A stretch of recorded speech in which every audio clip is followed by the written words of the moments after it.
Hi, my name is Elisa. Hi, my name is Sofía. Hi, my name is Vicente. Hi, my name is Ignacia. Hello, my name is Góran. Hey friends, last night I watched a report on the news about gender equality, which I found really interesting because it gave a lot of data that is quite impressive, and in my opinion, it's a very important topic of our society that we must discuss. Oh yeah, I watched it too, and I also found it very interesting. But which was your favorite part? Sorry for interrupting, but I heard you were talking about gender equality, and that's a very important topic for me, because my mom is teaching a course in her job about this theme. Oh really? What did your mother tell you? Well, she started her course giving the definition or what most people think about what is parity, another very important topic which is closely related to gender equality.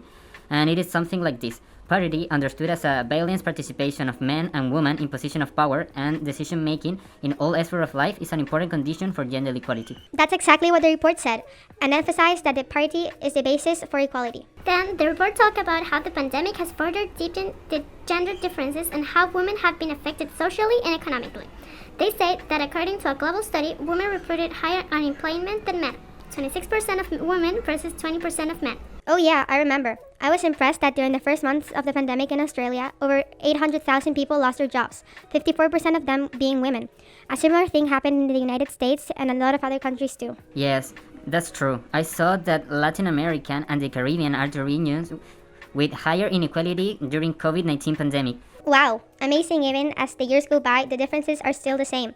Another crazy thing that I have seen is if we see two people working, one is a man and the other is a woman, we quickly consider that the man is the main provider and the woman will provide a complement to the main income. What horrible but true data. But what other fact did your mother give you? Well, talking about our country, she gave me two facts about differences in how the economy for women and men are different. The first one, the estimated gross national income per capita for men is almost $29,000. And women, $15,200. The second one is the combined hours of paid and unpaid work of employed women exceeded those of employed men by 12 hours in terms of weekly work. That means that women work for more hours but receive less money just for being women? Exactly, a shame or not? I couldn't agree more with you. And how did the report finish? It finished with a phrase that stayed in my mind. Equality between women and men is a matter of human rights and a condition of social justice. It's also basic, indispensable, and a fundamental issue for equality between people, for development and peace. What a phrase. I will definitely tell my mom to watch that report. But first, and before that, we must make everyone learn about these problems. And what a better way to teach them than in school itself? But those problems in our society may be produced by the education system. You think so? And this may be happening because of the Chilean education model, or rather the neoliberal education model, which Chile uses as a base for education, that encourages the competition for students. What? How does that even relate to the conversation? You will see where I'm going. Okay, so public schools in Chile provide students a voucher, which they use for knowing if the kid went to school or not. Then they recorded the number of students that went to school, and depending on how many of them assisted, the state gives the school a determined amount of money. So more assisting studies equals more money? Exactly. This is good because it encourages all kinds of school. That includes private school. They just don't use vouchers to get more students to learn at their installations. But that method has a problem in public schools. They rather have more students that actually teach students. For example, if a school wants to teach well their students, they will separate them in grades of 20 kids or teens. This is the best way to keep watch on all students so they don't get lost in the lesson. But in public schools, you can find grades up to 40 or even more.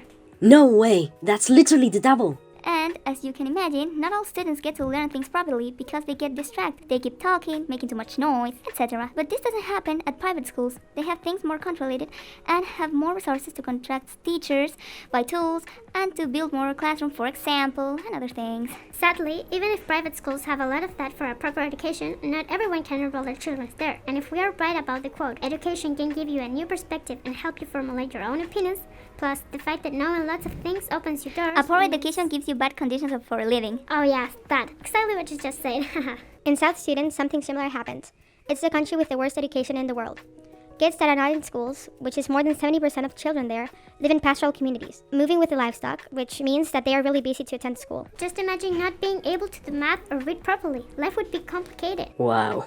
Now let's take a look at the countries that have the best education. South Korea is the best ranked country in this aspect, and in many others. There, the education is free and obligatory for children from 7 to 15 years. The area in which Korean students obtain the highest score, according to PISA report, is in math. In Japan, students present one of the most extraordinary levels in mathematics, literature, and science. The Japanese education system is focused on technology and innovation. Plus, there is a great competitiveness, and education is considered to be a task of all. Bye, everyone. Bye, guys. Bye-bye. Bye.